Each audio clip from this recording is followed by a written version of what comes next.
আমাদের সাথে সহযোগিতাপূর্ণ ব্যবহার করেছে এবং এখনও আলহামদুলিল্লাহ সহযোগিতাপূর্ণ ব্যবহার করছে। আমরা সকলের শুকরিয়া আদায় করি। আর তাদের সহযোগিতাপূর্ণ ব্যবহার আরও বেড়েছে, তার কারণ হচ্ছে আমাদের পার্শ্ববর্তী দেশে আল্লামা ইবতিসাম ইলাহি জহিরের আশায় বিভিন্ন উদ্ভট মিথ্যা নিউজ তারা প্রোপাগান্ডা প্রচার করতেছে। আমরা আহলে হাদিসরা, আমি মনে করি যে বাংলাদেশের সবচেয়ে নিরীহ দাওয়াতি কাজ করে হচ্ছে আহলে হাদিস এবং সালাফিরা। মানুষ অভিযোগ করে যে আহলে হাদিসরা নাকি রাজনীতি করে না। কেন রাজনীতি করে না সেটা নিয়ে অভিযোগ করে, অথচ সামান্য একজন আহলে হাদিস আলেম বাংলাদেশে এসে বক্তব্য দিচ্ছে, সেটা নিয়েই কী রকমের তোলপাড় চলতেছে তা ভাষায় প্রকাশ করার নয়। তাহলে আহলে হাদিসদের দাওয়াতের মধ্যেই রাজনীতি লুকিয়ে আছে।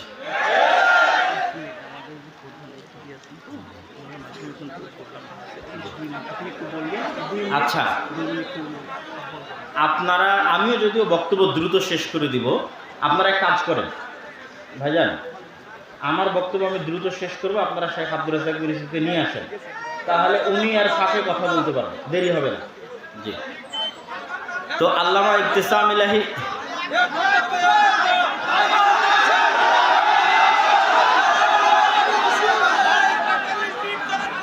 আল্লামা ইবতিসাম ইলাহি জহির হাফিজাহুল্লাহ যে বিষয়ে বক্তব্য দিচ্ছিলেন সেই বিষয়টি ছিল ঈমান এবং ইলম।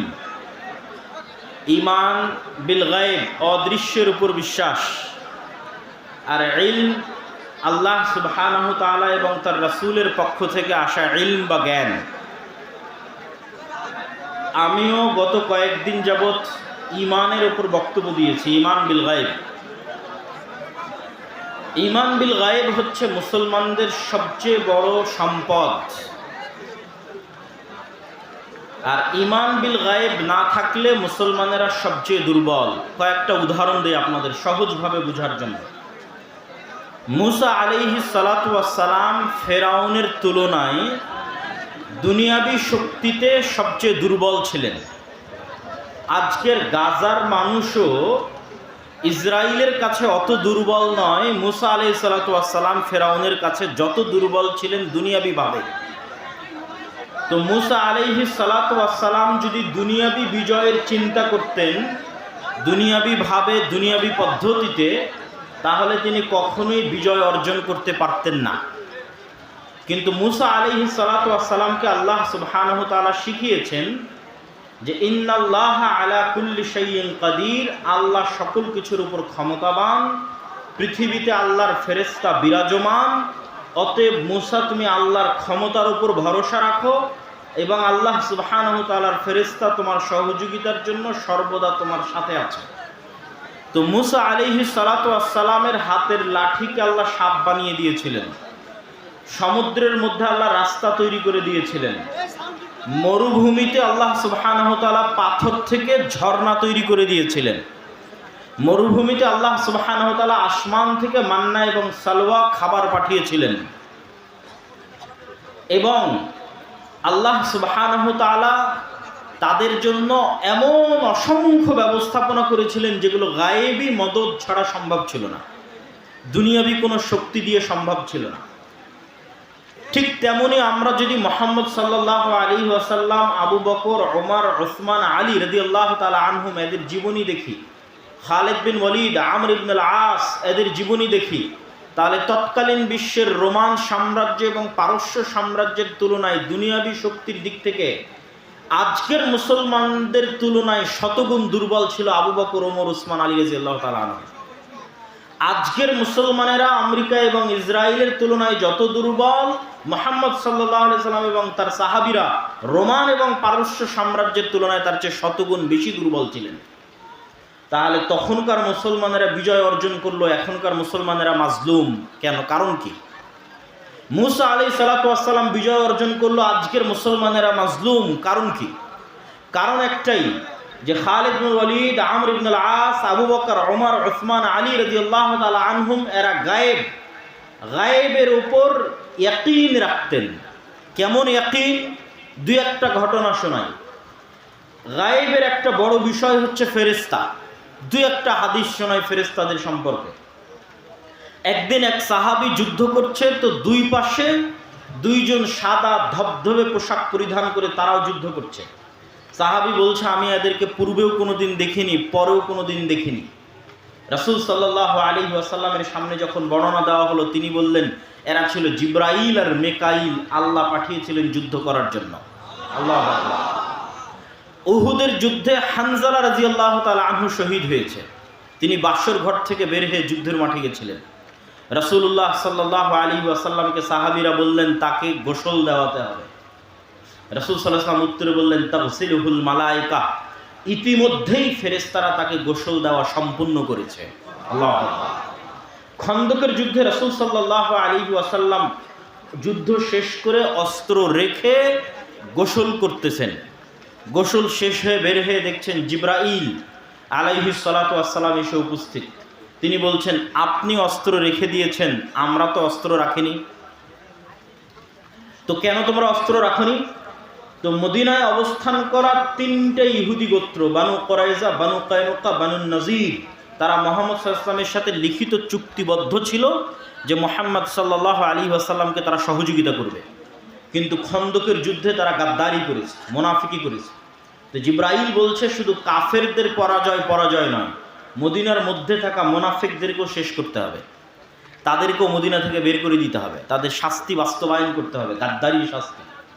তো আনাস রাদিয়াল্লাহু তাআলা আনহু বলছে রাসূল সাল্লাল্লাহু আলাইহি ওয়াসাল্লাম আমাদেরকে বললেন চলো আমরা বের হই, জিবরাইল বের হতে বলছে। তো যখন সাহাবীরা বানু কুরাইজা, বানু কায়নুকা, বানু নজির গোত্রের দিকে অভিযান পরিচালনার জন্য বের হলেন, তখন তারা তাদের সামনে জিবরাইলের ঘোড়সওয়ার বাহিনীর উড়ন্ত ধুলা দেখতে পাচ্ছিলেন। বলেন আল্লাহু আকবার। আনাস রাদিয়াল্লাহু তাআলা আনহুর বর্ণনা যে তারা নিজেরা দেখছিলেন জিবরাইলের বাহিনীর উড়ন্ত ধুলা। একদিন রাসূল সাল্লাল্লাহু আলাইহি ওয়াসাল্লাম মসজিদে নববীতে বসে আছেন, একজন ব্যক্তি আসলো। ওমর রাদিয়াল্লাহু তাআলা আনহু বলছেন মদিনার কেউ তাকে চিনে না, আর সফরের কোনো চিহ্ন নাই। জিজ্ঞেস করছে ইসলাম কাকে বলে, ঈমান কাকে বলে, ইহসান কাকে বলে, কিয়ামত কখন হবে। সবকিছু জিজ্ঞাসা শেষে যখন বিদায় নিচ্ছে, তখন রাসূল সাল্লাল্লাহু আলাইহি ওয়াসাল্লাম জিজ্ঞেস করছে তোমরা জানো ইনি কে? বলে না আমরা তো জানি না। তো বলে ইনি হচ্ছেন জিবরাইল আলাইহিস সালাতু ওয়াস সালাম, এসেছিলেন তোমাদের দ্বীন শিক্ষা দেওয়ার জন্য। তো রাসূল সাল্লাল্লাহু আলাইহি ওয়াসাল্লামের জীবদ্দশায় ফেরেশতা সংক্রান্ত যদি শুধু হাদিস জমা করি, যেটি আমাদের সালাফি কনফারেন্সে যে নতুন বই আসতেছে আল্লাহর পথে যাত্রা, আগামী 6 ও 7 নভেম্বর সালাফি কনফারেন্স, আপনাদের যে মেহমান আল্লামা ইবতিসাম ইলাহি জহির, তিনিও সেখানে বক্তব্য দিবে। আপনাদের সকলের উপস্থিত হওয়ার আহ্বান, বলেন ইনশাআল্লাহ। আজকে হয়তো মনোযোগ দিয়ে খুব ভালোভাবে শুনতে পারলেন না, ওই দিন ইনশাআল্লাহ আশা করি আপনারা খুব ভালোভাবে মন দিয়ে শুনতে পারবেন। তো এই আল্লাহর পথে যাত্রা বইয়ে এই দলিলগুলো বিস্তারিত উল্লেখ করা আছে। তো সারমর্ম কি? রাসূল সাল্লাল্লাহু আলাইহি ওয়াসাল্লাম বলতেছেন যে জিবরাইল আমাকে মিসওয়াক করতে বলছে, কারণ আমার মুখের গন্ধে সে কষ্ট পায়। রাসূল সাল্লাল্লাহু আলাইহি ওয়াসাল্লাম বলছেন তোমরা মসজিদে পেঁয়াজ রসুন খেয়ে যেও না, কেননা ফেরেশতারা মসজিদে থাকে, তারা কষ্ট পায়।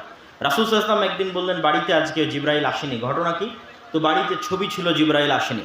রাসূল সাল্লাল্লাহু আলাইহি ওয়াসাল্লাম বললেন যেই বাড়িতে ছবি আছে, যেই বাড়িতে কুকুর আছে, সেই বাড়িতে জিবরাইল প্রবেশ করতে পারে না, বা রহমতের ফেরেশতা প্রবেশ করে না।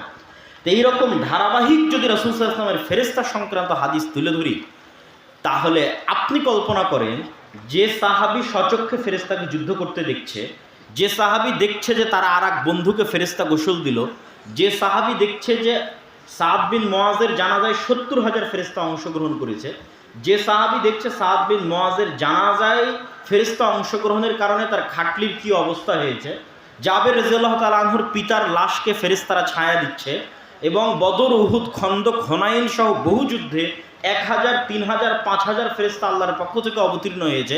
সেই খালিদ বিন ওয়ালিদ, সেই আমর ইবনুল আস, সেই সাহাবীরা যখন রোমান এবং পারস্য সম্রাটের বিরুদ্ধে যুদ্ধ করতে যাবে, তখন তাদের ভরসা হবে দুনিয়াবী শক্তির উপর না আল্লাহর সাহায্যের উপর?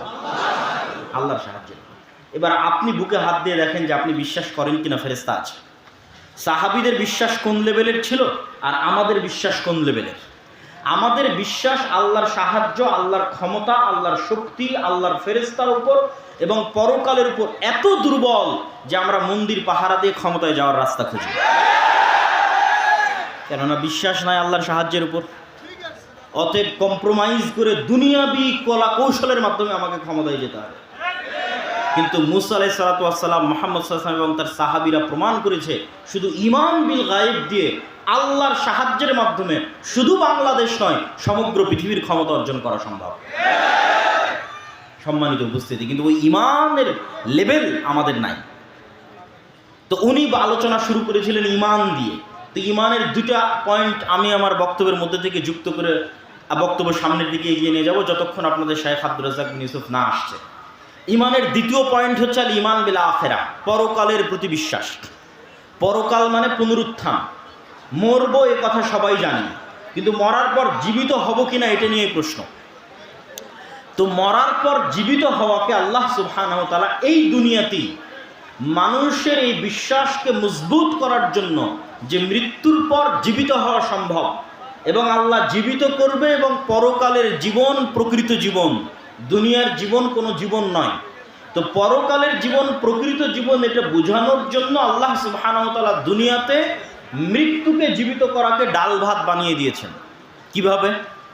একজন ঈসা আলাইহিস সালাতু ওয়াস সালাম আর কিয়ামতের পূর্ব মুহূর্তে ওকে জাযাকাল্লাহ খাইর, আর কিয়ামতের পূর্ব মুহূর্তে দাজ্জাল। ঈসা আলাইহিস সালাতু ওয়াস সালামের মুজিজাই ছিল এক খাবলা মাটি হাতে নিয়ে এভাবে বিসমিল্লাহ ফু বলে ছেড়ে দিলে মাটি থেকে পাখি হয়ে আকাশে উড়ে যেত। কোনো মৃত মানুষের গায়ে হাত দিয়ে বিইজনিল্লাহ বিসমিল্লাহ বললে মৃত মানুষ জীবিত হয়ে যেত। আর দাজ্জাল কিয়ামতের পূর্ব মুহূর্তে আপনাদের পিতা বা মাতাকে জীবিত করে আপনাদের সামনে পেশ করবে। বাস্তবে আপনাদের পিতা মাতা মারা গেছে, দাদা দাদি মারা গেছে, এখন কবর থেকে উঠে আসবে এই স্টেজে জীবিত অবস্থায়। এই দেখানোর মাধ্যমে, এই কারিশমা দেখানোর মাধ্যমে দাজ্জাল দাবি করবে যে সে আল্লাহ, কিন্তু সে আল্লাহ নয়। কিন্তু আল্লাহ সুবহানাহু ওয়া তাআলা এটি করার অনুমতি তাকে দিবেন। তো আল্লাহ সুবহানাহু ওয়া তাআলা ইতিপূর্বেও বহু মৃত মানুষকে জীবিত করেছেন, একজন নবীকে মৃত মানুষকে জীবিত করার মুজিজা দিয়েছেন, আর দাজ্জালও অসংখ্য মৃত মানুষকে জীবিত করবে। সুতরাং মৃত মানুষকে জীবিত করা কঠিন কিছু না সহজ কিছু? বলেন তো, মৃত মানুষকে জীবিত করা কঠিন না সহজ? সহজ। এতক্ষণ আলোচনায় কি বুঝলেন? সহজ। ঈসা আলাইহিস সালাতু ওয়াস সালাম সকাল সন্ধ্যা মৃতকে জীবিত করত, আর দাজ্জাল সকাল সন্ধ্যা মৃতকে জীবিত করবে। অতএব আপনি যে মৃত্যুবরণের পর জীবিত হবেন এটা অতি সহজ। মানুষই আপনাকে জীবিত করতে পারে, ঈসা আলাইহিস সালাম জীবিত করতে পারে, দাজ্জাল জীবিত করতে পারে আল্লাহর অনুমতিতে, তা আল্লাহ তো পারবেই। অতএব মৃত থেকে আমরা জীবিত হবই। অতএব পরকালের জীবনের প্রতি আমাদের বিশ্বাস এবং ভরসা থাকতে হবে অগাধ। পরকালের জীবনের প্রতি আমাদের বিশ্বাস এবং ভরসা থাকতে হবে অগাধ। সম্মানিত উপস্থিতি, আল্লামা ইবতিসাম ইলাহি জহিরের বক্তব্যের সারমর্ম বলছিলাম, ইমান বিল গায়ব এবং ইলম। আমি বলে সুযোগ করে দিচ্ছি, আপনারা একটু হইচই করবেন না। জি, আপনারা হইচই করবেন না। আমার বক্তব্য শেষ হলে শাইখ আব্দুর রাজ্জাক বিন ইউসুফের বক্তব্যের আগে একজন প্রধান মেহমান আছে, তিনি অনেকক্ষণ থেকে অপেক্ষায় আছেন, তার সম্মানটা আপনারা রক্ষা করবেন।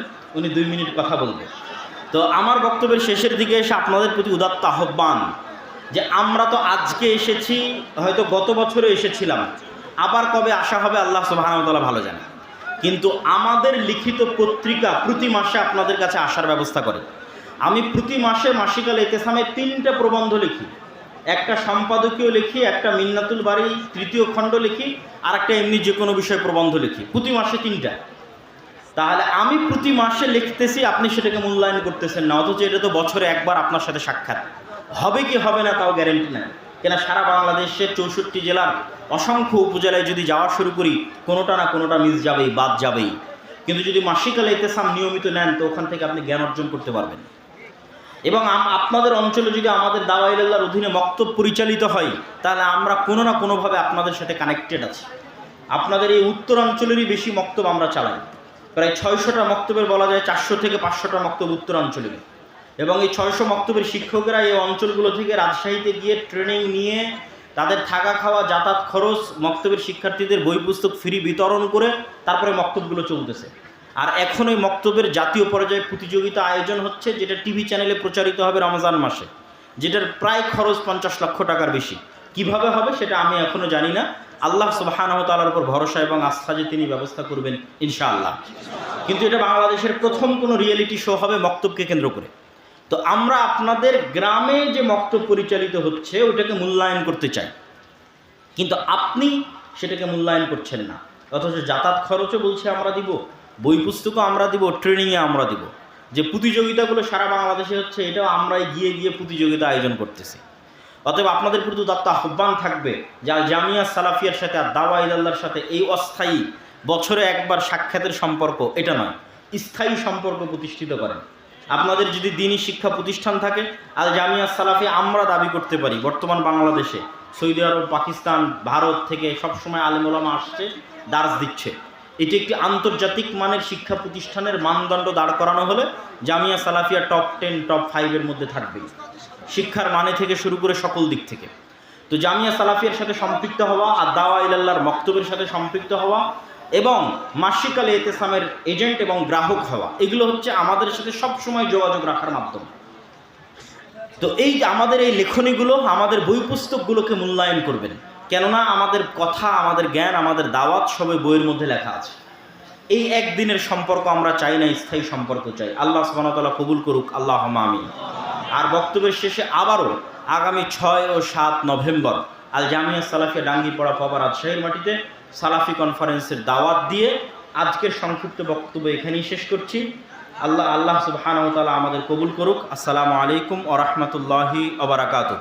বৈঠকি দান, আপনাদের খুঁটির আশেপাশে মনে হয় দানের বাক্স আছে, এগুলোতে অংশগ্রহণ করবেন। জি, জাযাকাল্লাহ খাইর। আসসালামু আলাইকুম ওয়া রাহমাতুল্লাহি ওয়া বারাকাতুহু। অন্তরায় অন্তরস্থল থেকে দীর্ঘায়ী বাসী